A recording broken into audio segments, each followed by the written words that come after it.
ولا يحض على طعام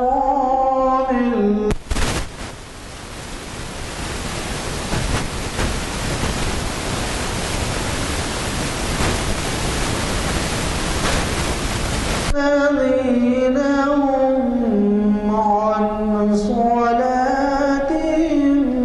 ساهون الذين هم يراءون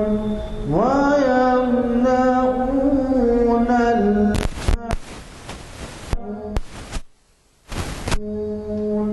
صدق الله العظيم. نشست ہے اور اسے مخاطب آپ کے جانے پہچانے مقرر جنہوں نے یہاں کئی مرتبہ خطاب کیا ہے اور جگہ ہمارے ویب سائٹ کی وجہ سے بھی دیکھے گئے ہیں اور پھر اخبارات میں بھی نمایاں طور پہ شائع ہوئے ہیں. آج ایک ایسا اہم عنوان ہے جس کے بارے میں عوام میں کم معلومات ہیں. ہر کوئی ارادہ کرتا ہے، نیت کرتا ہے اور اللہ تعالیٰ جس کو توفیق دیتا ہے، جس کے قسمت پہ رکھا ہے، وہ کعبے کے لیے روانہ ہوتے ہیں یہاں سے. اس پہ تفصیل میں جانے کی ضرورت نہیں ہے، مگر مقرر صاحب نے جو عنوان چنا ہے وہ ایسا چنا ہے عنوان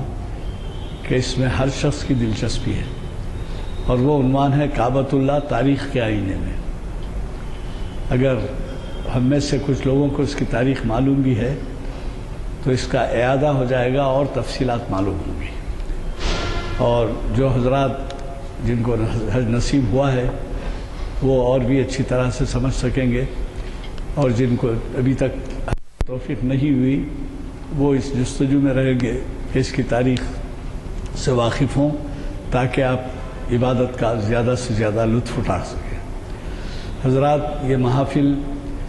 ویب سائٹ کے وجہ سے ساری دنیا میں دیکھے جا رہے ہیں، اور اگر آپ کے کوئی عزیز اقارب باہر ہیں تو اس میں ویب سائٹ کا نمبر دیا گیا ہے، اور اگر آپ کا کبھی آنا نہیں ہوا ابھی تو ویب سائٹ پہ دیکھ سکتے ہیں، لیکن اسی رات میں نہیں،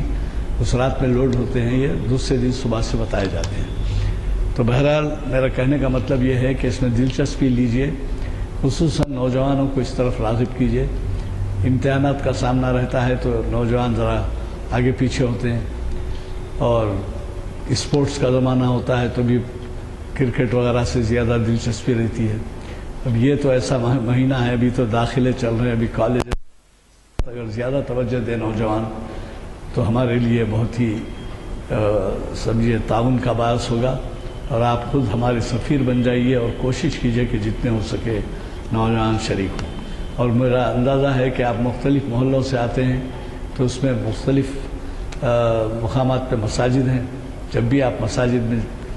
جاتے ہیں تو یہ بلیٹن بھی لگا سکتے ہیں. اس پہ ہمارے بچوں کو بعض اردو نہیں آتی تو انگلش میں بھی ہے،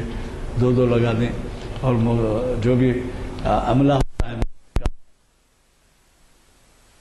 بیان کے وقت یا جمعہ کے موقع پر اگر یہ اس کا ذکر کر دیں تو ہمارے لیے بہت ہی اس کا باعث ہوگا.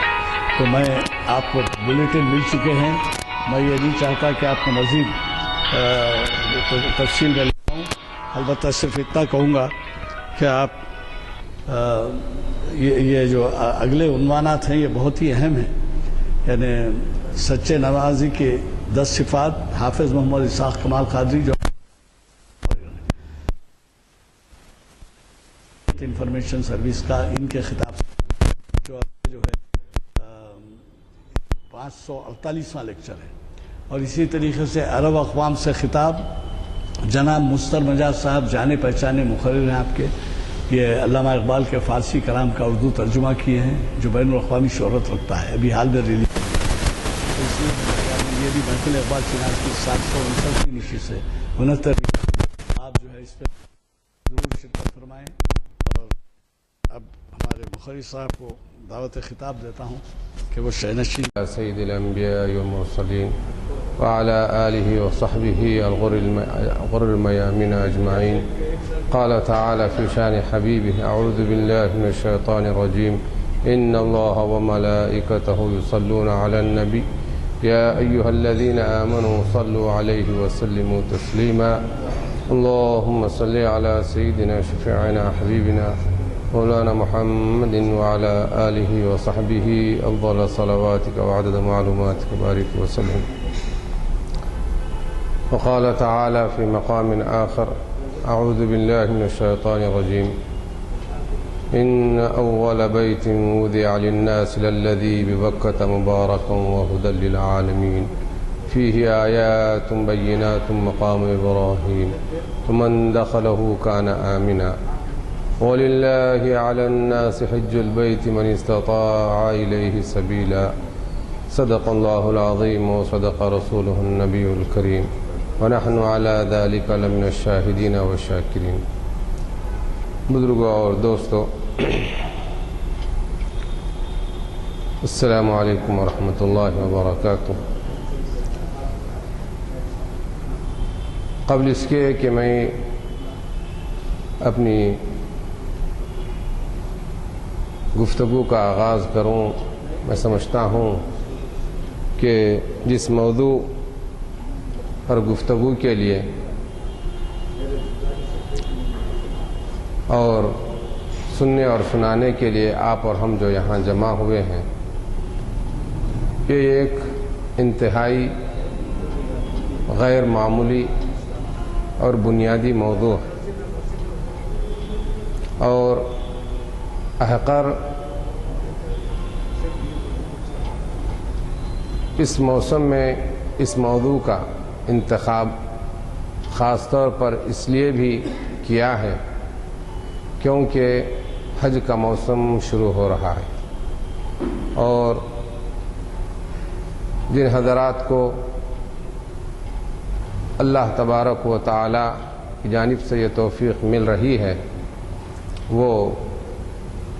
کمر بستہ ہو رہے ہیں کہ وہ اللہ کے بارگاہ اس کے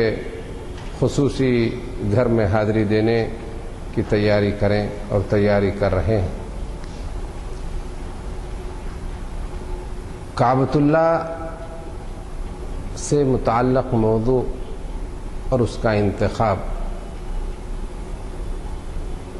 جیسا کہ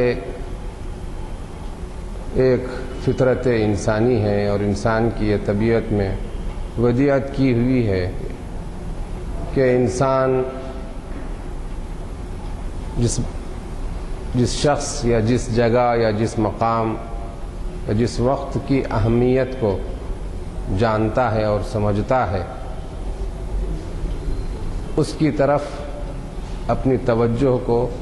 دوچن کر دیتا ہے اور اپنی توانائیوں کو اس جانب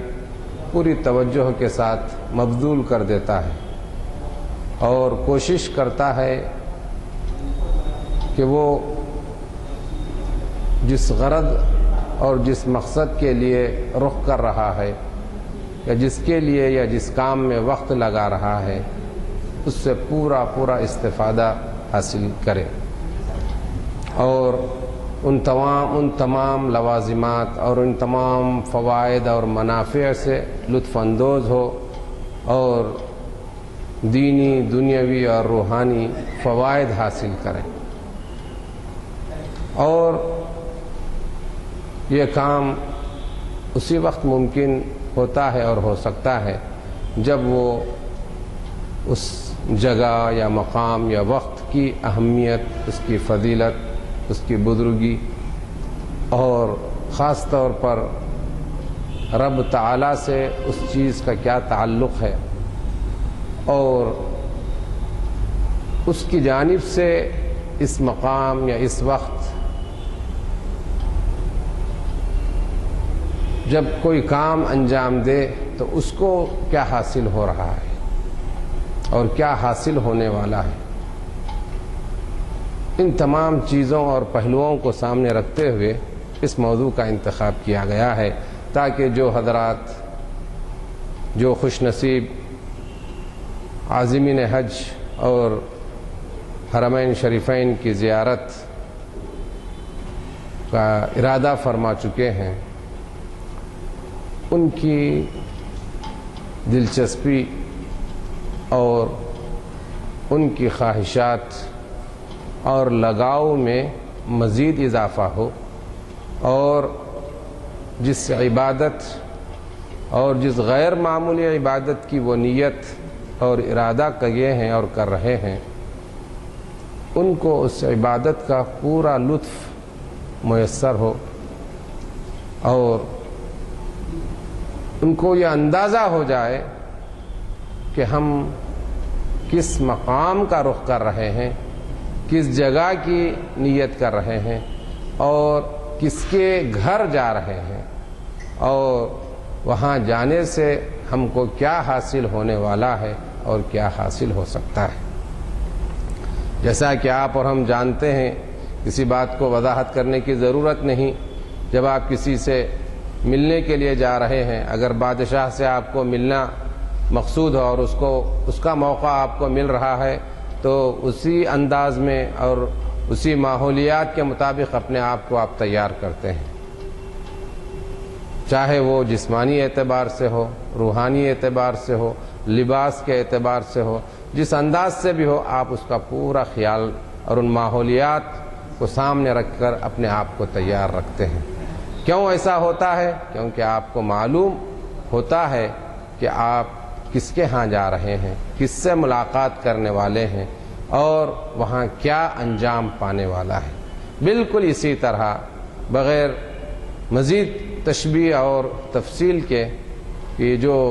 کعبۃ اللہ میں حاضری کا موقع مل رہا ہے، میرے بزرگوں اور دوستوں، اگر ہر مسلمان کو یہ معلوم ہو جائے، چاہے وہ 5 وقتہ نماز ادا کر رہا ہے یا نفل نماز ادا کر رہا ہے، چاہے وہ مسجد میں ادا کر رہا ہے اور اپنے گھر میں ادا کر رہا ہے، اگر اس کو یہ معلوم ہو جائے کہ وہ کس کے سامنے کھڑا ہو رہا ہے اور کس کے سامنے کھڑا ہے اور کس سے ہم کلامی کر رہا ہے، کس سے سرگوشی کر رہا ہے، تو میں سمجھتا ہوں کہ ہر مسلمان کی نماز ویسی نماز ہو سکتی ہے جس طرح کہ حضرت سیدنا علی رضی اللہ تعالی عنہ نے اپنے نماز کے ذریعے ہم کو اور آپ کو ایک غیر معمولی نمونہ بتلایا۔ آپ جانتے ہیں کہ ایک جنگ کے موقع پر حضرت سیدنا علی رضی اللہ تعالی عنہ کو آپ کے بازو میں شانے میں تیر پیوست ہو گیا اور تیر ہڈی میں پیوست ہوا جس کو آسانی سے نکالنا ممکن نہیں تھا۔ صحابہ کرام نے مشورہ کیا کہ ایک کیسے آسانی سے نکالا جائے اور کیسے آپ کو اس تکلیف سے آرامی کے ماحول میں لایا جائے۔ تو بھائیو، بزرگوں اور دوستو، صحابہ کرام اس بات پر اتفاق کیے اور متفق ہوئے کہ جب سیدنا علی رضی اللہ تعالی عنہ نماز کی حالت میں ہو تو آپ اس وقت اس تیر کو آپ کے شانے سے نکال سکتے ہیں۔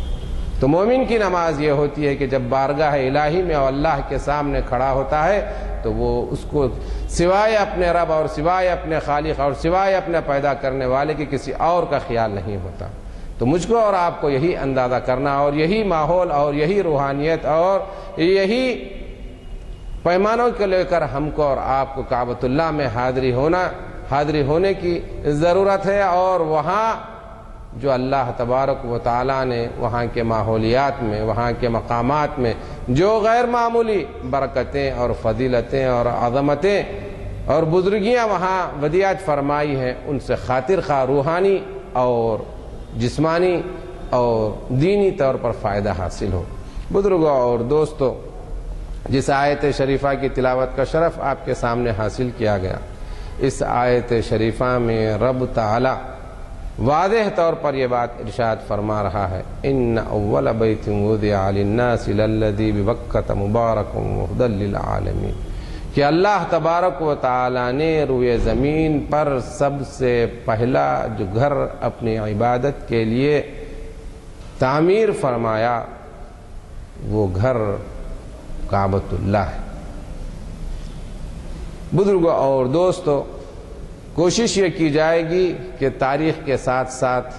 فضائل اور اس کے اہمیت بھی بیان کرتے جائیں، تاکہ ہم کو معلوم ہو کہ صرف تاریخ سے کوئی چیز حاصل نہیں ہوگی اور فرمائیں گے کہ بھئی تاریخ جاننے سے ہم کو کیا معلوم ہوگا، لیکن ساتھ ساتھ اگر ہم اس کے فضائل اور اس کی بزرگیاں اور اس کی اہمیت معلوم ہو جائے گی تو پھر مجھ کو اور آپ کو خواہش ہوگی کہ ہم اور آپ وہاں دل و جان سے حاضر ہوں اور اپنی قلب کو وہاں پر سجدہ کرنے کے لیے مجبور کریں اور اس سے خود کو اور دوسروں کو مستفید کرنے کا موقع دے سکیں۔ میرے بھائیوں، بزرگوں اور دوستوں، تاریخ کی کتابوں میں یہ طور پر واضح طور پر ارشاد ہے، اور جتنے ذی علم حضرات ہیں جن کو تاریخ اسلام کا مطالعہ ہے وہ اچھی طرح جانتے ہیں کہ رب تعالی کا جو عرش، جس کے بارے میں احادیث شریفہ میں وضاحت کے ساتھ موجود ہے کہ آج آسمانوں میں موجود ہے، آسمان و ساتویں آسمان کے اوپر جو ہے نا رب تعالیٰ کا عرش موجود ہے، لیکن اس عرش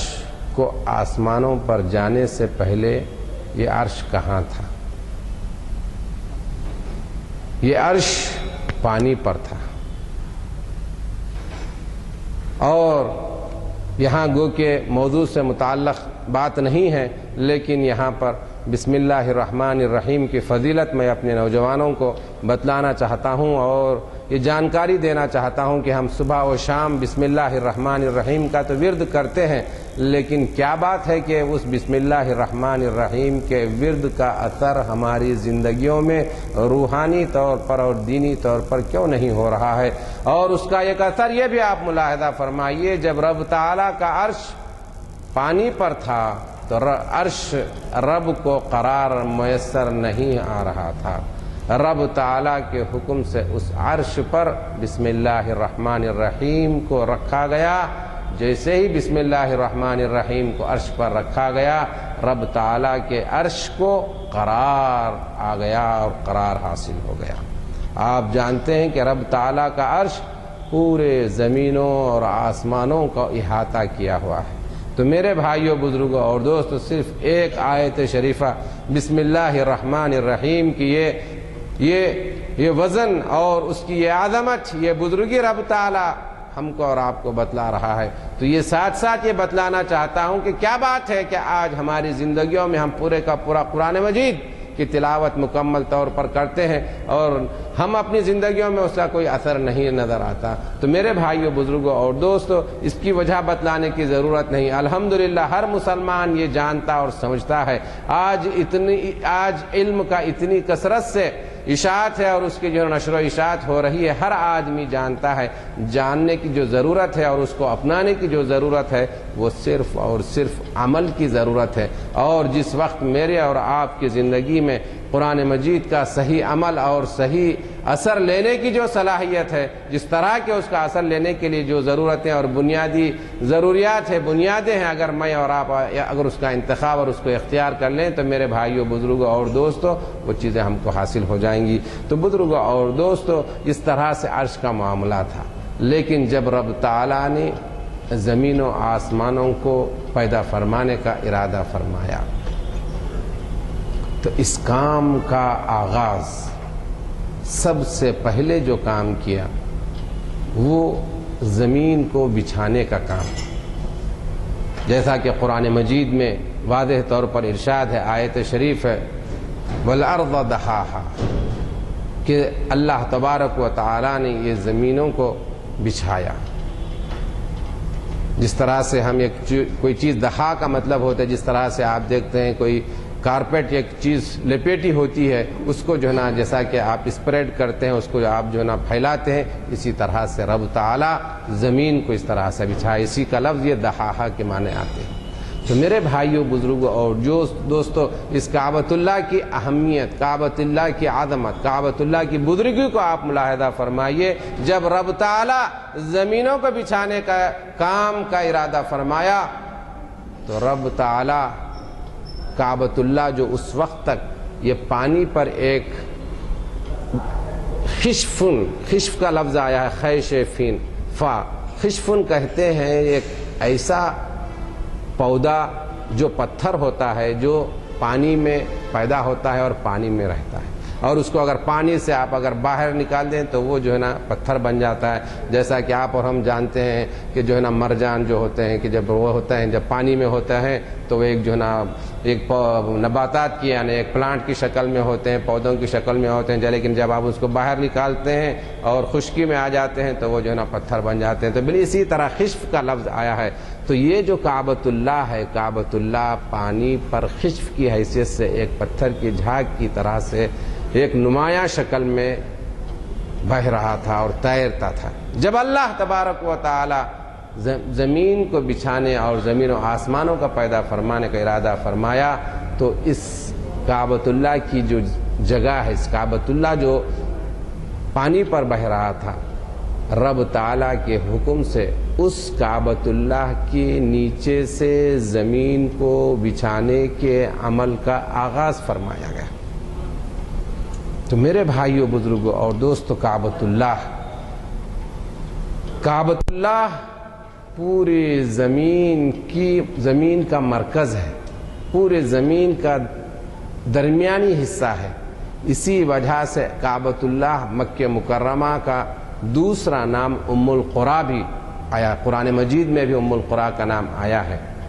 ام القریٰ کا مطلب ہوتا ہے ام کے معنی ماں، اور قریٰ جو ہے نا قریتن کی جمع ہے، پلورل ہے، جس کے معنی آتے ہیں آبادی،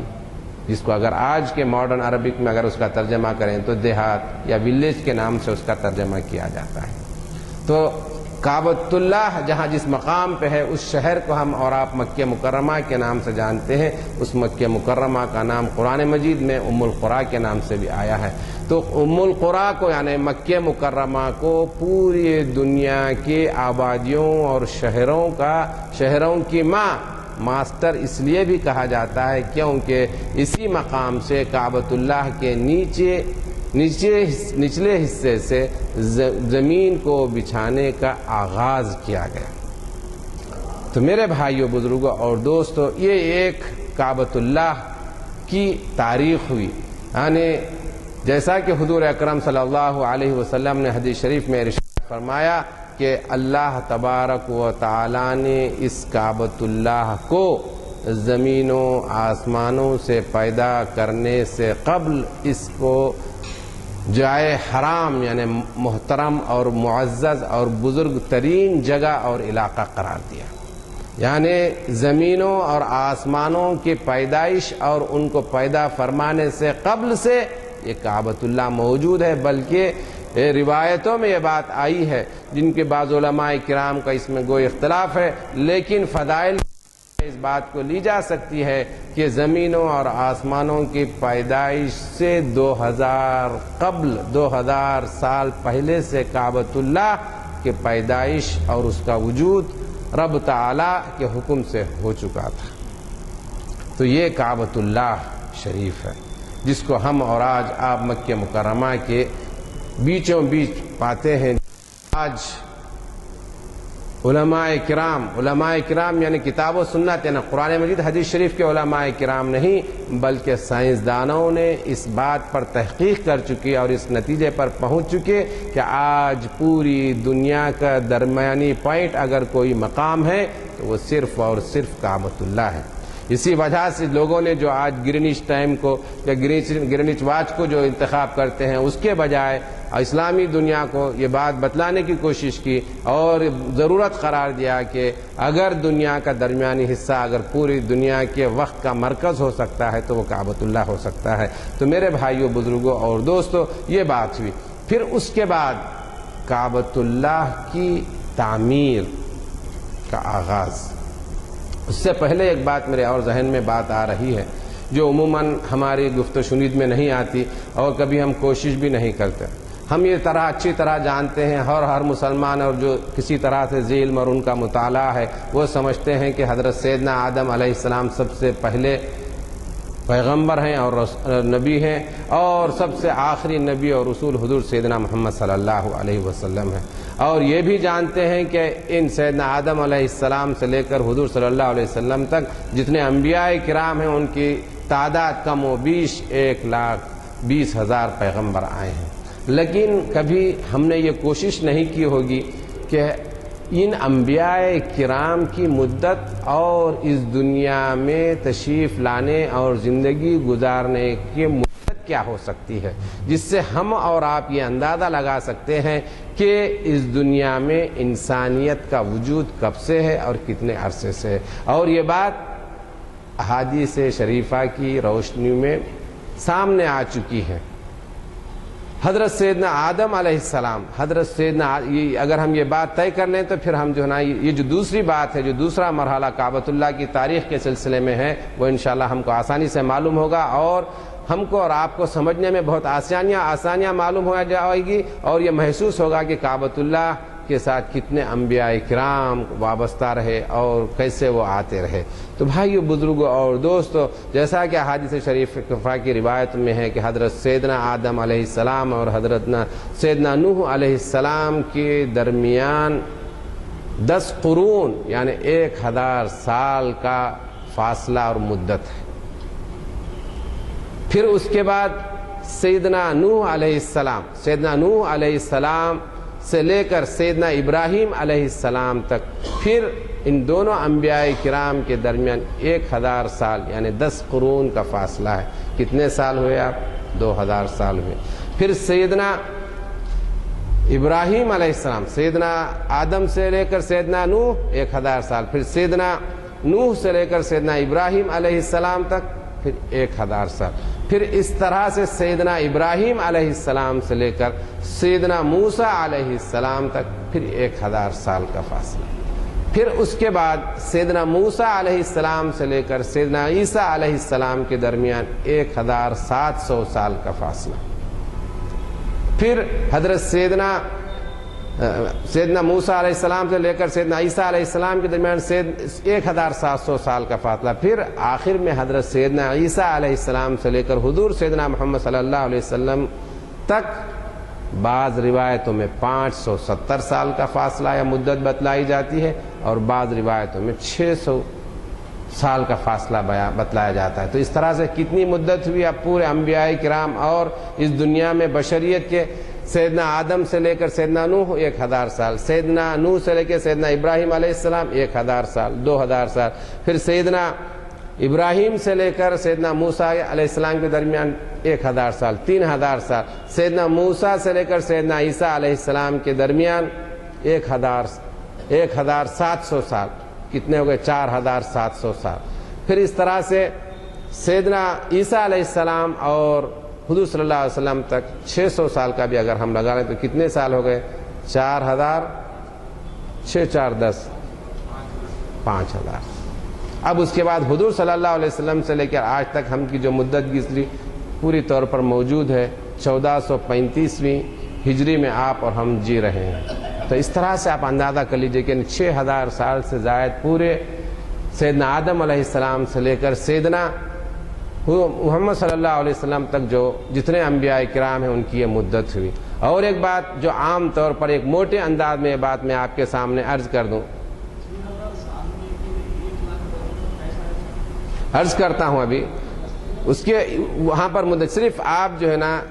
سیدنا موسیٰ علیہ السلام اور سیدنا عیسیٰ علیہ السلام کے درمیان جو پیغمبر تشریف لائے ہیں، آپ ان کو معلوم ہے تعداد کتنی ہے؟ 1000 انبیاء کرام ہیں،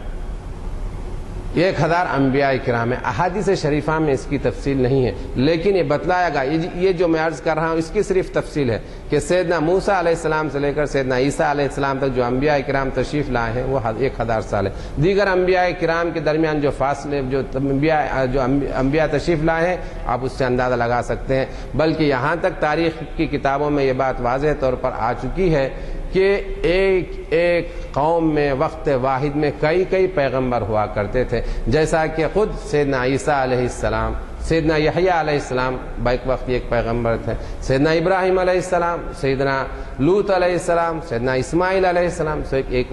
وقت پر آئے۔ اس طرح سے کئی باتیں ہیں، تفصیل میں جانے کا وقت نہیں ہے، لیکن یہ بات طے ہے۔ تو اس سے ہم یہ عرض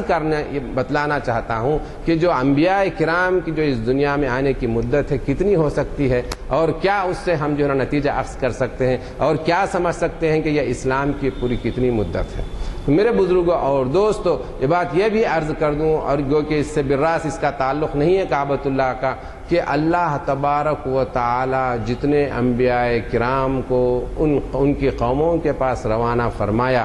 اگر ان نبی کی قوم پر کسی قسم کا عذاب آتا تو وہ نبی اپنی قوم کے ساتھ، نجات پانے والی قوم کے ساتھ، وہ مکے کی طرف تشریف لاتے اور مکہ مکرمہ میں ہی وہیں پر رہ بس جاتے ہیں۔ اسی وجہ سے روایتوں میں آتا ہے، بتلایا جاتا ہے کہ مسجد خیف جو مینا میں جو مسجد ہے، وہاں پر 70 کے آس پاس یا 70 سے زائد انبیاء کرام وہاں آرام فرما رہے ہیں۔ خود مکہ کعبۃ اللہ میں جہاں پر حجر ہے، جس کو آج حتیم کہا جاتا ہے، جہاں پر جس کو جو ہے نا ابھی تفصیل میں آپ سے عرض کروں گا کہ جب قریش تعمیر کیے تو اس کو جو ہے نا ان کے پاس حلال آمدنی نہ ہونے کی وجہ سے اتنا حصہ انہوں نے چھوڑ دیا تھا، جس کو آج حتیم کہا جاتا ہے۔ اس جگہ پر سیدنا اسماعیل علیہ السلام اور سیدتنا ہاجر کی وہاں پر قبر موجود ہے۔ تو اس طرح سے وہاں بھی سیدنا نوح، اور روایتوں میں یہ بھی بات آئی کہ سیدنا نوح علیہ السلام، سیدنا ہود علیہ السلام اور دیگر انبیاء، سیدنا صالح علیہ السلام، کہ ان کے جو ہے نا قبور بھی مکہ مکرمہ میں کہیں وہیں موجود ہے۔ تو یہ بات واضح طور پر ہمارے سامنے آتی ہے کہ جتنے انبیاء کرام سیدنا آدم علیہ السلام سے لے کر حضور سیدنا محمد صلی اللہ علیہ وسلم تک تشریف لائے، ان تمام انبیاء کرام کا براس تعلق کعبۃ اللہ سے رہا، اور تمام انبیاء کرام کعبۃ اللہ کا حج کیے اور اس کا طواف کیے اور زیارت کیے۔ میرے بھائیوں، بزرگوں اور دوستو، اب ہم جو کعبۃ اللہ کی جو تاریخ کے بارے میں جو بات عرض کرنی ہے وہ بات آپ سے عرض کرتا چلوں۔ آپ نے ابھی ملاحظہ فرمایا کہ زمین کے بچھانے کا آغاز کعبۃ اللہ سے ہوا۔ اس کے بعد سب سے پہلے کعبۃ اللہ کی تعمیر کس نے کی اور کیسے ہوئی؟ جب اللہ تبارک و تعالیٰ کا عرش آسمانوں میں ہوا، فرشتوں کو حکم تھا کہ وہ کعبۃ اللہ جو زمین آسمانوں میں ہے، جس کو عرش تھا، ابھی کعبۃ اللہ نہیں تھا، عرش کا طواف کریں۔ فرشتوں کو حکم تھا کہ وہ عرش کا طواف کریں۔ پھر اس کے بعد رب تعالیٰ نے حکم فرمایا کہ عرش کو چھوڑ کر ایک اس کے نیچے، عرش کے نیچے، جیسا کہ زبرجد کے 4 ستون بنانے کا حکم ہوا، پھر ان زبرجد کے ستونوں کو یاقوت کا کور سے لیس کیا گیا، ان کو ڈھانکا گیا۔ پھر اس کے بعد حکم دیا گیا کہ اب تم عرش کو چھوڑ کر اس گھر کو جس کو اللہ تبارک و تعالیٰ کے حکم سے تعمیر کیا گیا، اس کا طواف کیا کرو۔ اور اس گھر کا نام آسمانوں میں ذراح کے نام سے رکھا گیا، اور بعد میں اسی جگہ اور اسی مقام اور اسی گھر کو بیت المعمور کے نام سے یاد کیا جانے لگا۔ بیت المعمور کا مطلب اگر لفظی ترجمہ آپ اس کو سننے چاہیں، بیت کے معنی تو گھر ہے، اور معمور کے معنی آباد گھر ہوتے ہیں۔ بیت المعمور یعنی یہ اردو تلفظ ہے، اور اس کا پورا عربی میں اگر آپ کہیں تو البیت المعمور یعنی آباد گھر۔ کیا مطلب ہو آباد گھر کیوں کہا جاتا ہے؟ یہ اس وجہ سے اس کو البیت المعمور کہا جاتا ہے کہ روزانہ اس بیت معمور کے 70,000 فرشتے طواف کرتے ہیں۔ 70,000 فرشتے اس بیت المعمور کا طواف کرتے ہیں، اور جب ایک فرشتے کو ایک دن طواف کا موقع مل جاتا ہے تو پھر قیامت تک اس فرشتے کا موقع، اس کی باری نہیں آئے گی۔ تو اس وجہ سے اس گھر کا نام بیت المعمور رکھا گیا۔ پھر اس کے بعد ان فرشتوں کو حکم دیا گیا کہ زمین پر اس کا ایک گھر بنایا جائے۔ روایتیں دو قسم کی ہیں، ایک تو فرشتوں کے جانب سے کعبۃ اللہ کے تعمیر کی روایت ہے، دوسری ایک روایت ملی جلی روایت ہے۔ وہ ملی جلی روایت کیا ہے، میں آپ کو حضرت سیدنا آدم علیہ السلام کی حیات مبارکہ کی روشنی میں عرض کرتا ہوں کہ جیسا کہ آپ جانتے ہیں کہ حضرت سیدنا آدم علیہ السلام اس دنیاوی زندگی میں تشریف لانے سے قبل، یہ دنیاوی زندگی بھی ایک عجیب مزے کی زندگی ہے۔ ہم کو کبھی ہم اس طرف توجہ نہیں دیتے، بس ہم چاہے مفسرین کرام ہوں، علماء کرام ہوں، یہ بات ہم سرسری انداز میں ہم اپنے قوم کو، اپنے نوجوانوں کو، مسلمان بھائیوں کو یہ بتلاتے ہیں کہ سیدنا آدم علیہ السلام آسمانوں میں جنت میں رہا کیا کرتے تھے، وہ جو کیفیت ہوئی ان کیفیت کی وجہ سے آپ کو نیچے بھیج دیا گیا۔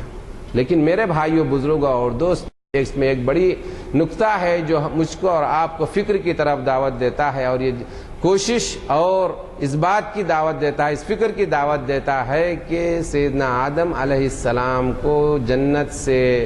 نکال کر زمین پر کیوں بھیجا گیا۔ یہ بات یاد رکھیے کہ سیدنا آدم علیہ السلام کو رب تعالیٰ نے جنت سے نکال کر زمین کو سیدنا آدم علیہ السلام کے لیے قید خانہ بنایا۔ روحانی اور اسلامی انداز سے فکر کرنے کے لیے مجھ کو اور آپ کو اس پوائنٹ پر غور کرنے کی انتہائی سخت ضرورت ہے، خاص طور پر آج کے اس مادی دور میں مجھ کو اور آپ کو بہت اپلائی کرنے کی ضرورت ہے کہ اس دنیا میں جو مسلمان یا انسان کو جو بھیجا گیا، سیدنا آدم علیہ السلام کو اس دنیا میں بھیجا گیا، وہ آپ کے لیے دنیا کو یا زمین کو قید خانہ بنا کر بھیجا گیا۔ اب مجھ کو اور آپ کو یہ جاننا ہے کہ قید خانے میں جب انسان رہتا ہے تو کیا بہت ہی خوش و خرم رہتا ہے یا خوشحال انداز میں رہتا ہے؟ یہاں تک کہ اگر اس کو جیل خانے یا قید خانے میں ہر قسم کی سہولیات مل جائے، ایک دم جو ہے نا لگژری جو ہے نا، یا جو ہے نا آپ آج کے ماحول میں کہیں کہ 5 اسٹار کی جو ہے نا اگر سہولتیں مل جائے، کوئی ایسا بندہ ہوگا جو جیل خانے میں 5 اسٹار کی سہولت کے باوجود یہ خواہش کرے کہ میں اب یہیں رہنا چاہتا ہوں؟ بات صاف ہے، کوئی بندہ یہ نہیں کہے گا، یہ نہیں چاہے گا کہ بھائی میں یہاں نہیں رہنا چاہتا۔ آپ میرا گھر کسی بھی انداز کو، میری زندگی کسی بھی انداز میں چل رہی ہو، لیکن میں کھلی فضا میں ہی میں رہنا چاہتا ہوں۔ زندگی میں اپنے اس جیل خانے سے نکل کر ہی رہنا چاہتا ہوں۔ تو میرے بھائیوں، بزرگوں اور دوستوں، مجھ کو اور آپ کو یہ اچھی طرح سمجھ لینا چاہیے کہ میری اور آپ کی اس دنیا والی زندگی یہ قید خانے والی زندگی ہے۔ مجھ کو اور آپ کو یہاں دل لگانے کے لیے نہیں بھیجا گیا ہے۔ مجھ کو اور آپ کو یہاں چاروں پہر جو میں اور آپ آج دنیا کے لیے ہم اپنے اوقات لگا رہے ہیں، صرف کر رہے ہیں، اس کے علاوہ ہم کو کچھ کرنے کے لیے اس دنیا میں بھیجا گیا ہے، عبرت کے لیے بھیجا گیا ہے کہ تم کو دیکھو کہ تم کو جنت سے کیوں نکالا گیا اور اس دنیا میں اس تکلیفوں اور مشقتوں والی زندگی سہنے کے لیے کیوں بھیجا گیا، اسے دوچار ہونے کے لیے کیوں روانہ کیا گیا۔ آج میں سمجھتا ہوں کہ اس پوائنٹ پر ہم غور نہ کرنے کی وجہ سے آج معاشرے میں بڑا تصدع، معاشرے میں بڑا ایک جو ہے نا ایک بھوچال آیا ہے، اور معاشرہ انتہائی قسم پرسی کے ماحول سے گزر رہا ہے، کیونکہ ہم نے سبب کو مقصد بنا لیا ہے اور مقصد کو سبب بنا لیا ہے۔ ہمارا مقصد تو ہے کہ ہم جائیں اور اپنی دنیا میں دوبارہ جو ہے نا جنت میں واپس جائیں اور وہاں زندگی گزاریں، لیکن ہم دنیا میں ایسی زندگی گزارنے لگے ہیں اور ایسا گزار رہے ہیں کہ بس ہم یہ سمجھ رہے ہیں کہ ہمارا مقصد حیات یہاں بھیجنے کا مقصد بس یہی زندگی گزارنا ہے۔ میرے بھائیوں، بزرگوں اور دوستوں، اس پوائنٹ پر مجھ کو اور آپ کو غور کرنا ہے اور دیگر بھائیوں کو بھی اس طرف توجہ دلانی چاہیے۔ ہم یہ نہیں کہتے کہ آپ جو نا ملینر یا بلینر بنے، آپ بنیے جو بننا چاہے، لیکن اللہ کی رضامندی اور حضور صلی اللہ علیہ وسلم کی خوشنودی حاصل کرنے کو مقصد اولین بنا کر آپ جتنے مالدار بننا چاہیں، کتنا آپ انویسٹر کرنا چاہتے ہیں، آپ ضرور کیجئے۔ اور الحمدللہ اللہ کے فضل و کرم سے ہمارے معاشرے میں حضور صلی اللہ علیہ وسلم کے وقت میں سیدنا عثمان ابن عفان رضی اللہ عنہ، جن کے غنی کے نام سے the wealthiest person کے نام سے یاد کیا جاتا ہے، آپ کے تجارت کے مال سینکڑوں اونٹوں پر جو ہے نا لاد کر آیا کرتے تھے. ہمارے لیے ایک مثال ہے. تو لیکن کبھی بھی آپ نے دنیا کی لیکن دنیا کو دل میں نہیں بسایا. آپ دنیا کو دنیا کے حد تک ہی رکھا. اس کی یہ ضرورت ہے. میں اس پوائنٹ سے میں آپ کو یہ چیز مجھ کو اور میں اپنے آپ کو یہ تلقین کرتا ہوں کہ رب تعالیٰ کہ ہم کو توفیق دے کہ ہم اس بات پر غور کریں. کیونکہ مومن بندہ جو اس دنیا میں آیا ہے کہ جو ہم کو قرآن مجید جو دیا گیا ہے وہ قرآن مجید صرف اور صرف سمجھنے, تدبر کرنے, غور کرنے اور اس پر عمل کے لیے بھیجا گیا اور دیا گیا ہے. لیکن بڑی افسوس کی بات ہے کہ اس قرآن مجید کو ہم ایک آج برکت کی کتاب سمجھ لیے ہیں اور کسی خاص خوشی یا غمی کے موقع پر پڑھنے والی یا پڑھی جانے والی کتاب سمجھ لی ہیں. تو میرے بھائیوں, بزرگوں اور دوستوں, یہ سیدنا آدم علیہ السلام کو اس دنیا میں بھیجنے کا مقصد تھا. تو میرے بھائیوں, بزرگوں اور دوستوں, جب سیدنا آدم علیہ السلام کو جنت سے یہاں بھیجا گیا, اس وقت سیدنا آدم علیہ السلام کا قد آپ کے پائے مبارک زمین پہ ہوتے اور آپ کا سر مبارک آسمان سے ٹکراتا اور آپ وہاں جنت میں موجود فرشتوں کی تسبیح و تہلیل سنتے. اللہ اکبر. احادیث شریفہ میں یہ بات واضح طور پر موجود ہے کہ اللہ تبارک و تعالیٰ کی حکمت سے سیدنا آدم علیہ السلام کا قد اس قد سے کم کر 60 گز کا کر دیا گیا. حضرت سیدنا آدم علیہ السلام رب تعالیٰ کی بارگاہ میں التجا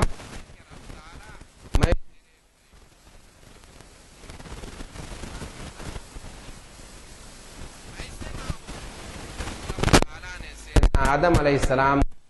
حکم دیا, ٹھیک ہے تسبیح و اس کا موقع تم ہم کو دیتے ہیں, جاؤ یاد میں وہاں گھر تعمیر کرو, ہماری تسبیح و تحلیل اور یاد کرو تو ہم سے آپ قریب ہیں اور آپ کو تمام چیزیں میسر جو آپ کو فرشتوں کی تسبیح و تحلیل کا مزہ اور اس کا اجر و ثواب. آپ جانتے ہیں کہ سیدنا آدم علیہ السلام کو جب روئے زمین پر بھیجا گیا تو جس زمین پر آپ تشریف لائے وہ زمین سرہند کی زمین, وہ زمین سرندیپ کی زمین ہے. سرندیپ کی زمین وہ زمین ہے جو آج میں اور آپ سری لنکا اور سیلون کے نام سے جانتے ہیں. آج آپ جو حضرات جانتے ہیں نے جبل سیدنا آدم علیہ السلام وہاں پر آج موجود ہے. آج اس کو لوگوں نے ایک ٹیمپل کے حالت میں تبدیل کیا ہے. اور میں بعض جو آتے ان سے ہمارے پاس طلباء سے دریافت تو انہوں نے کہا کہ ہاں آج بھی بہت انتہائی اونچائی پر ہے, وہاں پر کے قدر مبارک موجود ہے اور بارش ایک عجیب کیفیت روحانی اور اس پہاڑ میں ہر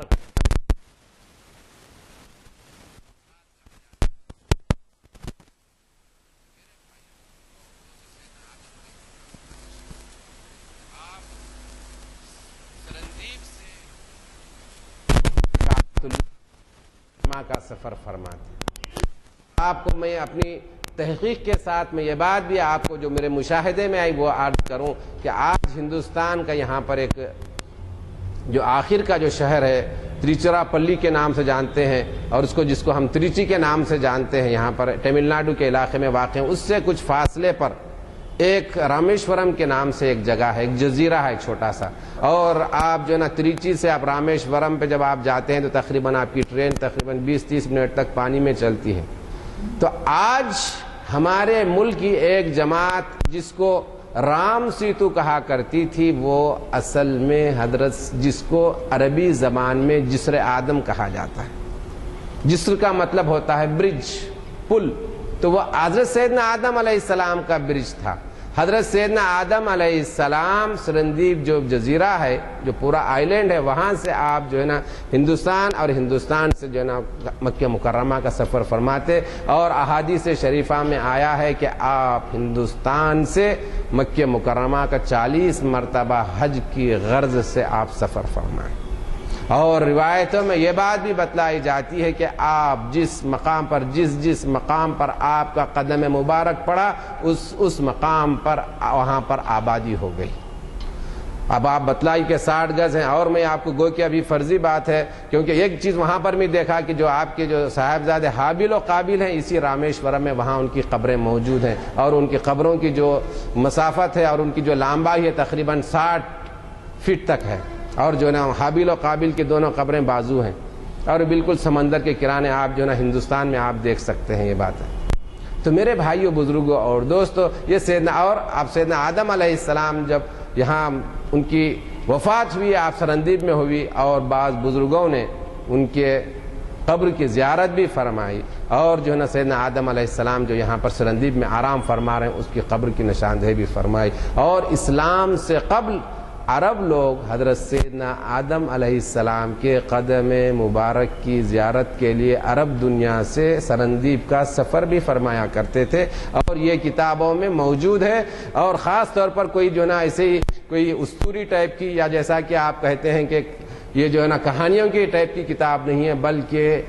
اپنے وقت کے سب سے زبردست عربی زبان اور اسلامیات کے عالم دین، جن کو میر غلام علی آزاد بلگرامی رحمہ اللہ کے نام سے جانا جاتا ہے، اور عربی زبان کے اتنے بڑے شاعر گزرے ہیں، ہندوستان کے باشندے ہیں، کہ جن کا ایک دیوان ان کو آپ کو حسان الہند کہا جاتا ہے، یعنی ہندوستان کے حسان بن ثابت رضی اللہ عنہ۔ تو انہوں نے اپنی ایک کتاب لکھی ہے سبحۃ المرجان فی ذکر ہندوستان اور آثار ہندوستان، اس طرح کی کتاب کا نام ہے۔ کتاب عربی زبان میں ہے، کتاب انتہائی لطائف، انتہائی تاریخی اور انتہائی احادیث شریفہ کی روشنی میں آپ نے ہندوستان کی جہاں فضیلت بیان فرمائی، یہ تمام واقعات کو آپ نے بڑی تفصیل سے بیان فرمایا۔ تو یہ حضرت سیدنا آدم علیہ السلام کی مختصر سی سیرت ہوئی کہ آپ 40 مرتبہ سرندیب سے یعنی ہندوستان سے کعبۃ اللہ کے حج کے لیے تشریف لے گئے۔ تو میرے بھائیوں، بزرگوں اور دوستوں، جب کعبۃ اللہ کی تعمیر کا حکم آپ کو ہوا، کیسے ہوا؟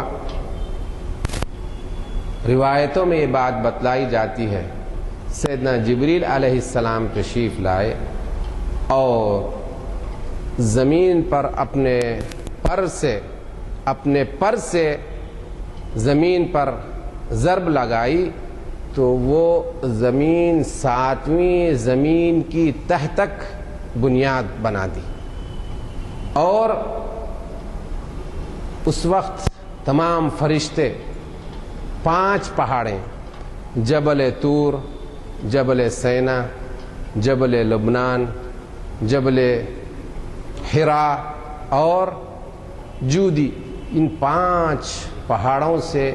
بڑے بڑے پتھر، جیسا کہ احادیث شریفہ میں یہاں تک بیان کیا گیا کہ ایک ایک پتھر کا وزن اتنا تھا کہ 30 طاقتور آدمی بھی مل کر اس ایک پتھر کو آسانی سے نہیں اٹھا سکتے۔ تو فرشتوں نے ان پہاڑوں سے پتھروں کو لا کر ان بنیادوں کو بھرا، کہاں سے؟ 7ویں زمین کے نچلے حصے سے، اور جب وہاں تک مکمل ہو گئی تو پھر سیدنا آدم علیہ السلام فرشتوں کی مدد سے، کس طرح سے مدد سے؟ یعنی فرشتے ان پہاڑوں سے پتھر لاتے اور آپ نے اس کی جو نا تعمیر فرمائی۔ تو یہ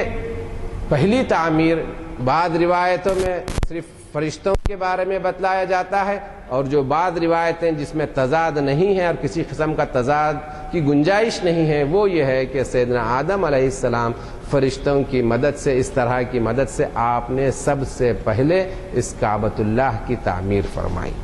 اور اس کا طواف فرمایا، اور یہ سلسلہ اس وقت تک جب تک جاری رہا، اور یہ مکان گھر کعبۃ اللہ موجود رہا جب تک کہ سیدنا نوح علیہ السلام کا طوفان نہیں آیا۔ جب سیدنا نوح علیہ السلام کا طوفان آیا تو پھر یہ کعبۃ اللہ وہاں پر نہیں رہا۔ تو کعبۃ اللہ میں جو 2 غیر معمولی پتھر ہیں، ایک ہے حجر اسود اور دوسرا ہے مقام ابراہیم کا پتھر۔ ان 2 پتھروں کی حقیقت کے بارے میں بھی آپ جانکاری حاصل فرما لیں۔ احادیث شریفہ میں آیا ہے کہ حضور صلی اللہ علیہ وسلم نے ارشاد فرمایا کہ بڑی میں تفصیل تھی اس کو میں کم کر دیا، جبکہ جب سیدنا آدم علیہ السلام تشریف لائے تو آپ گریہ وزاری اتنے ہوتے تھے کہ آپ جو ہے نا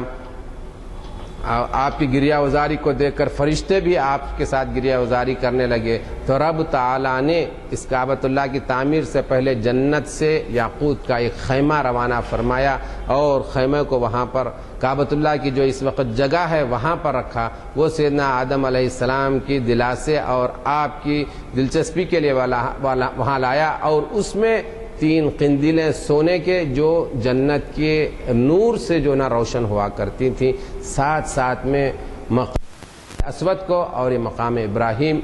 بعد روایتوں میں آتا ہے کہ صرف حجر اسود کا ذکر آتا ہے، حجر اسود کو روانہ فرمایا گیا کہ بالکل بھک، یہ اصل میں یہ جنت کے 2 پتھر ہیں۔ بعض روایتوں میں اور دیگر باتیں ہیں، لیکن جو بات یقین کی درجے تک کو پہنچتی ہے یہ جو نہ جنت کے 2 یاقوتی پرچے ہیں، اور جب دنیا میں آئے تو اتنے روشن تھے کہ جس مقام پر رکھے جاتے تو اس سے پوری روشنی ہو جاتی، یہاں تک کہ حدود حرم کے مشرق و مغرب روشن ہو جاتے۔ حضرت سیدنا ابراہیم علیہ السلام کے وقت تک یہ چیز موجود رہی کہ جب جہاں پہ رکھے جاتے تو سیدنا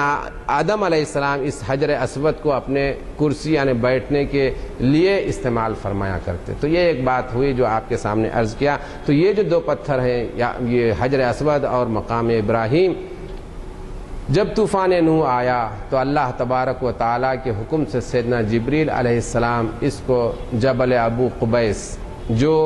ابھی میں جو آپ کے سامنے عرض کیا کہ زمین کعبۃ اللہ کے نیچے سے بچھائی گئی، تو سب سے پہلا پہاڑ جو دنیا میں بنایا گیا، جو دنیا میں جس کو وجود ملا، وہ جبل ابو قبیس ہے جو کعبۃ اللہ کے بالکل پاس میں ہے۔ اور یہ جبل ابو قبیس وہی پہاڑ ہے کہ حضور سیدنا محمد صلی اللہ علیہ وسلم کو جب وحی آئی وَأَنذِرْ عَشِيرَتَكَ الْأَقْرَبِينَ، آپ اپنے رشتہ داروں کو اللہ کی طرف بلائیے اور اللہ تعالیٰ سے ڈرائیے، تو آپ سب سے پہلے جبل ابو قبیس میں آپ تشریف لے گئے اور وہاں پر چڑھ کر تمام قریش اور مکہ مکرمہ کے لوگوں کو جمع فرمایا اور وہاں پر آپ نے ان کو اسلام کی دعوت دی۔ تو یہ جبل ابو قبیس ہے، وہاں پر اس حجر اسود کو وہاں پر محفوظ رکھا گیا۔ تو میرے بھائیوں، بزرگوں اور دوستوں، بات یہی ہوتی کہ ہم جب بھی یہ بات کو ہم کعبۃ اللہ کی بات کا آغاز کرتے ہیں تو بات مکمل ہی نہیں ہوتی پاتی، بلکہ یہ اتنا دلچسپ موضوع ہے، اور اس میں ہمیشہ روزانہ میں جب بھی دیکھتا ہوں تو اس میں معلومات میں اور تحقیقات میں اضافہ ہی ہوتا جا رہا ہے، اور یہ کیفیت پیدا ہوئی ہے کہ آج روئے زمین پر اگر بندے کے لیے رب تعالیٰ سے براست تعلق کے لیے اگر کوئی نمونہ، کوئی اللہ کی رسی جس کو کہا جا سکتا ہے، جس کے ذریعے سے بندہ اپنے رب کو مضبوطی سے تھام سکتا ہے، تو وہ ایک قرآن مجید اور دوسرا کعبۃ اللہ ہے۔ تو میرے بھائیوں، بزرگوں اور دوستوں، کعبۃ اللہ میں کیا کیا چیزیں میں آپ سے عرض کروں کہ اتنے کم وقت میں کچھ بیان نہیں کیا جا سکتا۔ تو سیدنا آدم علیہ السلام اس کی تعمیر فرمائی فرشتوں کو لے کر، اور فرشتے اس میں آپ کی مدد فرمائے۔ جیسے سیدنا نوح علیہ السلام کی طوفان کے بعد یہ چیز ختم ہوئی، پھر سیدنا نوح علیہ السلام کے بعد جیسا کہ عرض کیا گیا کہ نوح علیہ السلام اور سیدنا ابراہیم علیہ السلام کے درمیان 1000 سال کا فاصلہ ہے، پھر آپ کے بعد اولو العزم پیغمبر سیدنا ابراہیم علیہ السلام ہے۔ اس کے بعد جو قرآن مجید میں کعبۃ اللہ کی تعمیر کا جو واقعہ آتا ہے وہ صرف سیدنا ابراہیم علیہ السلام کی تعمیر کا واقعہ آتا ہے، اس سے پہلے سیدنا آدم علیہ السلام یا فرشتوں کی تعمیر کا ذکر احادیث شریفہ میں، تاریخ کی کتابوں میں نہیں، احادیث شریفہ میں موجود ہے، یہ پوری وضاحت کے ساتھ، پوری تفصیل اور پوری وثوق کے ساتھ موجود ہے۔ تو میرے بھائیوں، بزرگوں اور دوستوں، سیدنا ابراہیم علیہ السلام، میں بات کو مختصر کر رہا ہوں، سیدنا ابراہیم علیہ السلام جیسا کہ کئی آیات شریفہ، تقریباً 10 ایسے آیات شریفہ ہیں جس میں کعبۃ اللہ کے مختلف نام بتلائے گئے، مکہ مکرمہ کے مختلف نام بتلائے گئے۔ سیدنا ابراہیم علیہ السلام، سیدنا نوح علیہ السلام کے اس طوفان کے بعد جب سیدنا ابراہیم علیہ السلام کو کعبۃ اللہ کی تعمیر کا حکم دیا گیا، جیسا کہ قرآن مجید کی آیتیں ہم کو یہ بتلاتی ہیں کہ سب سے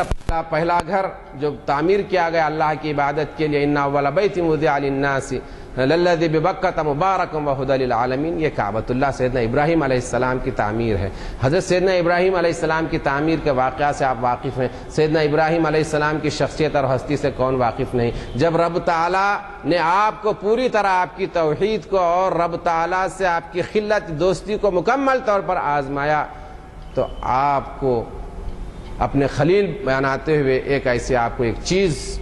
ایک کام کا آپ کے متعین فرمایا جس کی وجہ سے آپ نہ صرف آپ کا اسم گرامی بلکہ آپ کے سارے خاندان والوں کا اسم گرامی قیامت تک نہ صرف باقی رہا بلکہ آپ کی جانب سے ایک وارفتگی میں انجام دیے ہوئے کاموں کو اللہ تبارک و تعالیٰ نے حجاج کرام کے لیے مناسک مقرر فرما دیا۔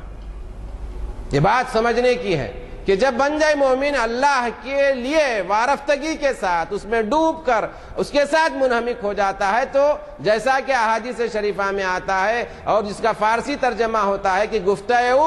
اللہ بود گرچہ از حلقم عبداللہ بود، کہ جب بندہ مومن اللہ کا ہو جاتا ہے تو جب بندہ اللہ تعالیٰ اس کے آنکھ بن جاتا ہے، اللہ تعالیٰ اس کے ہاتھ بن جاتا ہے، اللہ تعالیٰ اس کے پیر بن جاتا ہے، جس سے وہ چلتا ہے، جس سے وہ چھوتا ہے، جس سے وہ دیکھتا ہے، ایسی کیفیت، اس سے بڑی کیفیت حضرت سیدنا ابراہیم علیہ السلام اور آپ کے افراد خاندان سے نظر آ رہے ہیں۔ میرے بھائیوں، بزرگوں اور دوستوں، غور فرمائیے، سیدنا ابراہیم علیہ السلام جیسا کہ روایتوں میں آتا ہے، آپ ارمینیا سے براق پر سوار ہو کر تشریف لائے، سے آپ نے صاحبزادے سیدنا اسماعیل علیہ السلام ابھی شیرخوار ہیں، رضیع ہیں، اور حضرت سیدتنا ہاجر، جیسا کہ ہم اردو میں حاجرہ کہتے ہیں، عربی نام آپ کا حاجر ہے، تو سیدتنا ہاجر آپ تینوں کو لے کر آپ جو نا مکہ مکرمہ تشریف لاتے ہیں۔ قرآن مجید اس کی پوری وضاحت اور اس کا جو وصف اس کو جو نا ڈسکرائب کیا ہے، غیر ذی زرع، یعنی ایسی زمین جہاں پر دور دور تک کسی قسم کی ہریالی یا کسی قسم کے ہرے پن یا وہاں پر کسی قسم کی زندگی کا تصور تک نہیں ہے، آپ ویسے مقام پر آپ صرف اور صرف اللہ کے حکم پر یہ شیرخوار صاحبزادے اور سیدتنا ہاجر کو تنہا وہاں پر لے آتے ہیں۔ آپ اس کی ایک بڑی تفصیل ہے، اگر میں اس تفصیل کو بیان کرنا چلوں تو یہ جو کعبۃ اللہ کی تعمیر ہے اس سے جو ہے نا کافی ہم دور ہو جائیں گے، پھر اس کے لیے آدھا گھنٹہ اور لگ جائے گا، اس لیے میں اس کو مختصر کرتے ہوئے جو کعبۃ اللہ کی تعمیر سے متعلق ہے میں تمام اسفار کو چھوڑتے ہوئے وہاں پر آتا ہوں، منتقل ہوتا ہوں۔ سیدنا ابراہیم علیہ السلام دوسری مرتبہ جب آپ تشریف لائے، ایک تو تعمیر آپ نے ملاحظہ فرمایا کہ فرشتوں کی تعمیر، پھر دوسری تعمیر ہوئی سیدنا آدم علیہ السلام کی تعمیر، تیسری تعمیر ہے یہ سیدنا ابراہیم علیہ السلام کی تعمیر ہو۔ تو سیدنا ابراہیم علیہ السلام درمیان میں آپ دو مرتبہ، ایک مرتبہ تو لا کر صاحبزادے یہاں پر چھوڑ گئے، پھر دوسری ایک مرتبہ اور تشریف لائے، اس مرتبہ آپ نے گھر کی دہلیز یعنی آپ کی اپنی بہو محترمہ کو تبدیل کرنے کا حکم فرمایا، جو جرہم کے تھے۔ وہ کیسا ہوا وہ بھی آپ کے سامنے اگر واقعہ رکھا جائے تو زمزم کا جو بڑا غیر معمولی واقعہ ہے، زمزم بھی اپنی جگہ ایک غیر معمولی، اپنے دامن میں ایک تاریخ، ایک برکات، عظمات، طبی، جسمانی، ہر قسم کی جو ہے نا وہ اپنے اندر ایک نمونے لیے ہوئے ہیں، ایک اس کے لیے اپنا ایک دفتر چاہیے۔ تو میرے بھائیوں، بزرگوں اور دوستوں، وہ بھی سیدنا جبریل علیہ السلام اپنے پر کو جب زمین پر آپ جو ہے نا ضرب لگائے تو وہاں سے جو ہے نا زمزم جو کیفیت ہیں آپ جانتے ہیں، سیدنا اسماعیل علیہ السلام اور کہ جو وہاں پر جو کیفیت تھی، یہاں تک احادیث شریفہ میں آتا ہے کہ یلتوی، کہ آپ جو ہے نا پیاس کی شدت سے یعنی کسی قسم کا جو کیفیت سیدنا ابراہیم علیہ السلام اپنے اہلیہ محترمہ کے ساتھ لائے تھے، پانی کا مشکزہ اور جو ہے نا کچھ کھجور آپ کے ساتھ تھے، اس کے علاوہ وہاں پر کوئی چیز نہیں تھی۔ جب یہ چیزیں ختم ہوئی تو اب آپ کے لیے زندگی کا کوئی سہارا نہیں تھا۔ کعبۃ اللہ کی جو زمین، مکہ مکرمہ کی زمین، غیر ذی زرع عند بیتک المحرم، کہ تیرے گھر کے پاس ایسی زمین جہاں پر نہ کوئی زرع یا نہ کوئی کھیتی ہے، نہ کوئی ہراپن ہے، وہاں پر میں اپنے بچوں کو چھوڑ جا رہا ہوں۔ ربی انی اسکنت، میں اپنے بچوں کو ایسے مقام پر قیام پذیر کروا رہا ہوں، ایسے مقام پر چھوڑ جا رہا ہوں۔ میرے بھائیوں، بزرگوں اور دوستوں، تو غور فرمائے کہ کیسے زمین، کیسے مقام پر اور کن حالات میں آپ نے چھوڑا۔ تو ایسے ماحول میں وہاں زمزم رونما ہوا۔ زمزم کی ایک بڑی تاریخ ہے، یہاں آپ کے سامنے رکھا نہیں جا سکتا۔ تو پہلی زیارت کے بعد دوسری مرتبہ آپ جب تشریف لائے، آپ اپنے اہلیہ محترمہ سے آپ خوش ہوئے، تو اس موقع پر جب ابھی سیدتنا ہاجر ابھی اس دنیا سے تشریف لے جا چکی ہیں، حضرت سیدنا ابراہیم علیہ السلام حضرت سیدنا اسماعیل علیہ السلام پر یہ بات پیش کرتے ہیں کہ مجھے رب تعالیٰ نے اس بات کا حکم دیا، کیا تم اس کو بجا لاؤ گی؟ تو آپ فرمائیے، اب جو بات آپ فرمائے میں اس کے لیے کرنے تیار ہوں۔ ایک موقع تو آپ جانتے ہیں کہ بالکل جو نا نوخیزی کے عالم میں لڑکپن ابھی آپ کی سیدنا اسماعیل علیہ السلام کی عمر جو قربانی کا جو ماحول ہوا، اس کے بعد تو آپ سیدنا اسماعیل علیہ السلام کے ایمان کے بارے میں قوت کا اور اس کا اعتماد کا کوئی اندازہ ہی نہیں لگا کر سکتے، بلکہ یوں کہہ چاہیے کہ پیمانہ توحید پر یقین، رب تعالیٰ پر ایقان کہ جو آخری منزل ہو سکتی ہے وہ منزل کو سیدنا اسماعیل علیہ السلام اور سیدنا ابراہیم علیہ السلام پہنچ چکے تھے۔ تو وہاں پر اب کسی قسم کے آزمائش یا کسی قسم کی شک و شبہ کی گنجائش ہی نہیں تھی۔ سیدنا اسماعیل علیہ السلام نے فرمایا کہ آپ فرمائیے جو کام کرنا ہے کر ڈالیں۔ تو آپ نے پھر سیدنا اسماعیل علیہ السلام کے رکھا کہ رب تعالیٰ نے حکم دیا ہے کہ ہم یہاں پر اس کا گھر تعمیر کریں۔ ایک بڑی غیر معمولی بات عرض کر رہا ہوں، ممکن وقت اس کی اجازت نہ دے، لیکن یہ بہت اہم بات ہے، آپ اس کو سن لیجئے۔ سیدنا ابراہیم علیہ السلام جب تشریف لائے یہاں پر تعمیر کے لیے کعبۃ اللہ کی، آپ براق پر یہاں تشریف لائے ارمینیا سے، آپ کے ساتھ ایک دو چیزیں یہاں پر غیر معمولی ہیں کعبۃ اللہ کی۔ سیدنا نوح علیہ السلام کے طوفان کی وجہ سے کعبۃ اللہ کے نشانے مٹ چکے تھے۔ روایتوں میں صرف بتلایا جاتا ہے کہ جو انبیاء کرام اس دوران میں سیدنا نوح علیہ السلام سے لے کر سیدنا ابراہیم علیہ السلام تک جو تشریف لائے، وہ آتے تو وہ اس مقام کی جگہ پر وہاں پر زیارت کرتے اور جو بھی اپنے احساسات کو ظاہر کرنا ہے وہ ظاہر کر کر وہاں پر سے رخصت ہو جاتے۔ وہاں پر کوئی نشانی کعبۃ اللہ کی کوئی عمارت کی شکل میں موجود نہیں تھی۔ جب سیدنا ابراہیم علیہ السلام کعبۃ اللہ کی تعمیر کا آغاز فرمایا، اللہ تبارک و تعالی کے حکم سے بادل مکمل طور پر جو کعبۃ اللہ کی مقاصد جو میجرمنٹس ہیں، جو اس کے جو ہے نا حدود ہیں، ان حدود پر مکمل طور پر اللہ کے حکم سے ایک ابر اس پر جو ہے نا آ گیا، جس سے حضرت سیدنا ابراہیم علیہ السلام کو کعبۃ اللہ کے بنیادوں کو سمجھنے اور دوبارہ ان کے دریافت میں آسانی ہوئی، بلکہ بآسانی آپ نے کعبۃ اللہ کے بنیادوں کو دریافت فرمایا۔ اور آپ جب اس کو کھودا تو سیدنا آدم علیہ السلام کی بنیادوں پر جا کر آپ وہاں رکے۔ پھر سیدنا آدم علیہ السلام کی جو بنیادیں میں جو آپ کے سامنے ابھی رکھا کہ سیدنا جبریل علیہ السلام جو ضرب لگائی تو پورے زمین کے 7ویں حصے تک ضرب لگی اور وہاں تک جو بنیادیں بھری تو اس کے بعد آپ نے تعمیر فرمائی۔ تو ان بنیادوں تک آپ پہنچے، پھر اس کے بعد آپ نے تعمیر کا آغاز فرمایا۔ کچھ حضرت سیدنا ابراہیم علیہ السلام روزانہ، جیسا کہ احادیث شریفہ میں آیا ہے، ایک پتھروں کی ایک لے آپ روزانہ اس کی تعمیر فرماتے، اور تعمیر آپ کی بغیر کسی یعنی اس دور کے ہو یا کسی بھی دور کی کوئی سی قسم کے آپ نے میٹیریل آپ نے استعمال نہیں فرمایا، صرف جیسا کہ روایتوں میں بتلایا جاتا ہے کہ فرشتے ان 5 پہاڑوں سے، جس کا کہ آپ کے سامنے ذکر رکھا گیا، وہ 5 پہاڑوں سے پتھرے لے آتے۔ غور فرمائیے کیسا غیر معمولی مقام ہے، کیسے روحانیت کا مرکز ہے۔ فرشتے پہلی مرتبہ تعمیر فرمائے، اس سے قبل اس کا طواف کرتے رہے، اور ابھی آپ کو آگے اور غیر معمولی چیزیں آپ کو معلوم ہوگی کہ فرشتوں کا روحانیت کا زمین اور آسمانوں کا اگر سنگ میل پوری دنیا میں اگر کہیں ہے، کہاں شب و روز اگر زمین والوں کا آسمان والوں سے ربط ہوتا ہے اور ہو رہا ہے تو وہ صرف کعبۃ اللہ کا مقام ہے، کعبۃ اللہ کا مقام ہے۔ کعبۃ اللہ ایک دنیا میں ایسی مقام ہے کہ رب تعالیٰ کے جو فرشتے صبح و شام کعبۃ اللہ سے ربط قائم کیے ہوئے، ان کا صعود و نزول، اترنا اور چڑھنا کعبۃ اللہ کی سرزمین سے متصل اور مسلسل لگا ہوا ہے، اور قیامت تک یہ جاری ساری رہے۔ تو میرے بھائیوں، بزرگوں اور دوستو، سیدنا ابراہیم علیہ السلام اس کی تعمیر فرمانے لگے،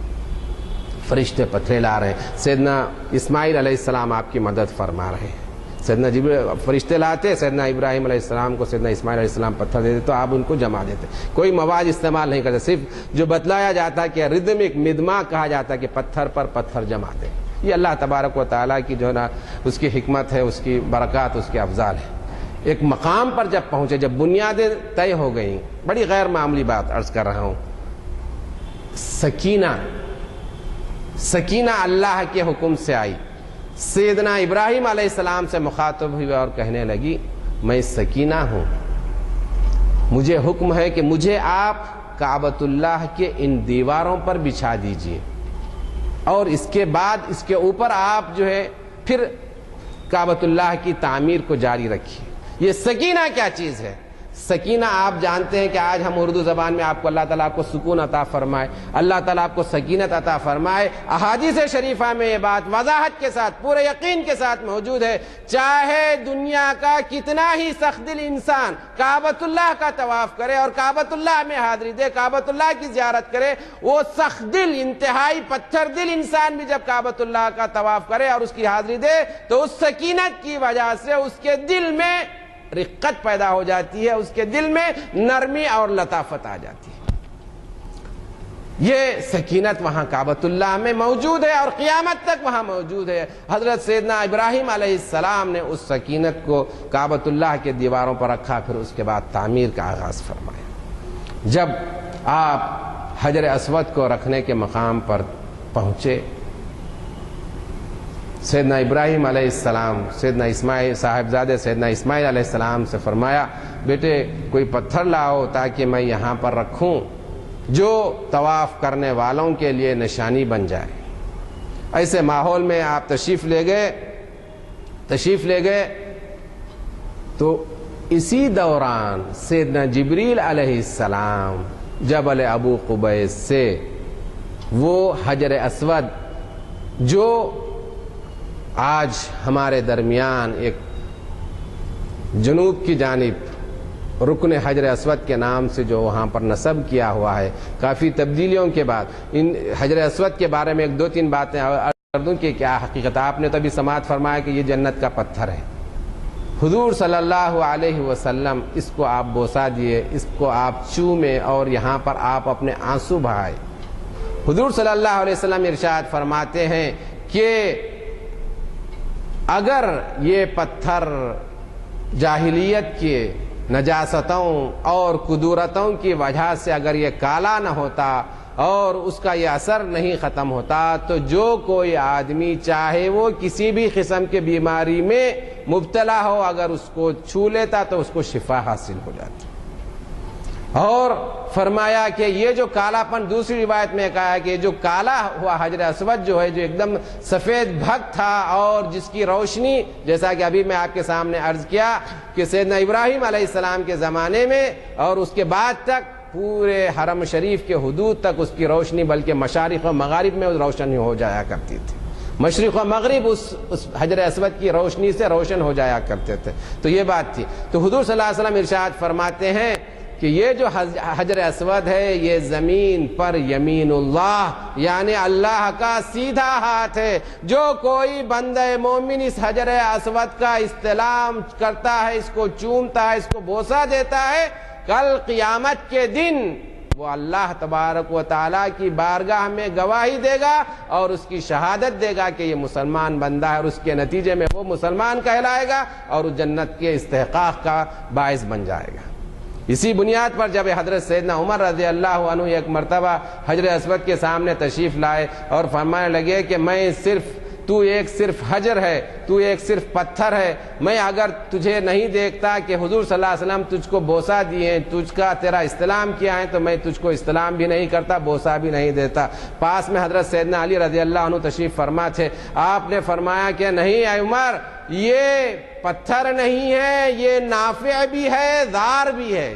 یہ نفع بھی پہنچاتا ہے اور نقصان بھی پہنچاتا ہے۔ جو کیفیت میں آپ کے سامنے عرض کیا وہ چیز ہے۔ کل قیامت کے دن اس کو زبان دی جائے گی اور جو ہے نا آنکھ اور کان دیے جائیں گے، اور اپنی زبان سے ہر بندے کا جو جیسا کہ بتلایا گا، بڑی تفصیلی اور روایت ہے کہ اس میں جو ہے نا رب تعالیٰ اس میں قیامت تک جو بھی لوگ اس کا استلام کریں گے، جو بھی حج کریں گے، ان تمام لوگوں کے نام ڈال کر ان کی اس کے منہ میں ڈال دیا اور بند کر دیا۔ تو دوسری روایت جو آتی ہے کہ کل قیامت کے دن یہ حجر اسود رب تعالیٰ کی بارگاہ میں اپنے چومنے والے اور حاجیوں کی گواہی دے گا، جس کی وجہ سے وہ جنت کا مستحق بنیں گے۔ تو اسی وجہ سے اس کو یمین اللہ کہا گیا ہے، اور اس کو حجر اسود اس کو ایسے ہی معمولی پتھر سمجھنے کی گنجائش نہیں ہے۔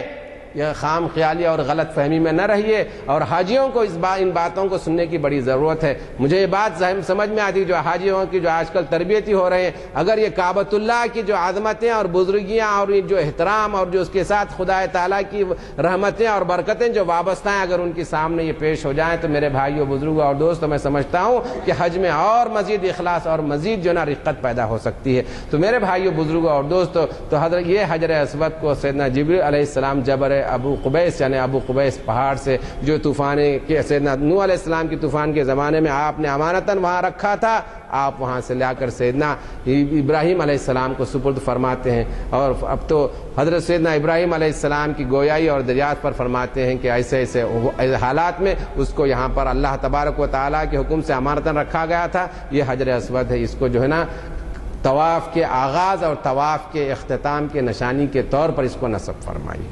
تو میرے بھائیوں، بزرگوں اور دوستوں، باتیں اور کئی زیادہ ہیں، لیکن میں اپنی گفتگو کو مختصر کرتا ہوں کیونکہ وقت کافی ہو چلا ہے اور اذان کا وقت ہو رہا ہے۔ انشاءاللہ کبھی اور موقع ہو تو اور مزید تفصیلات، کیونکہ میں دیکھ رہا ہوں کہ اس میں ایسی گہرائیاں ہیں، اتنی باریکیاں، اور رب تعالیٰ کی اتنی رحمتیں اور برکتیں ان مقامات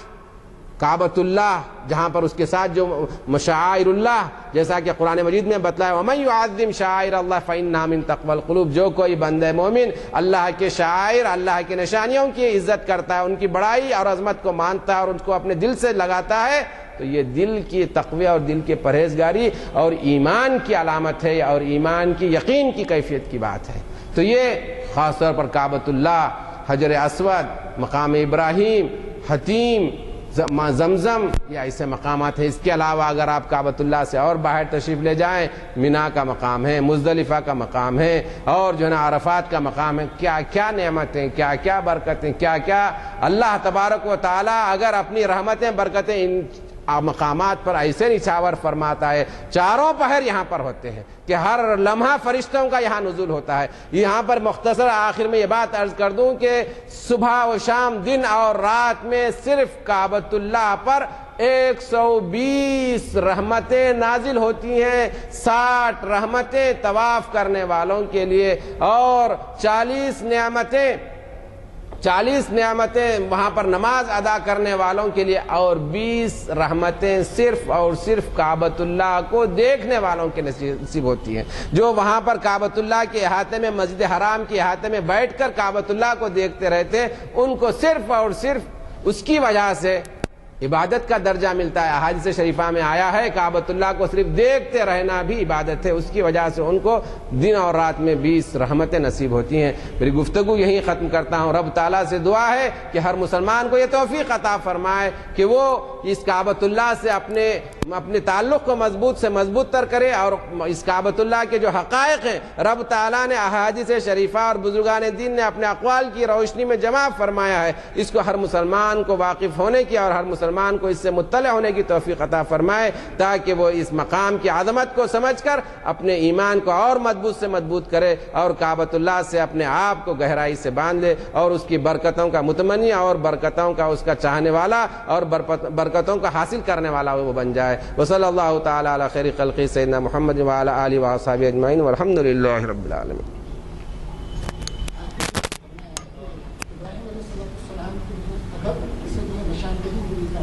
جی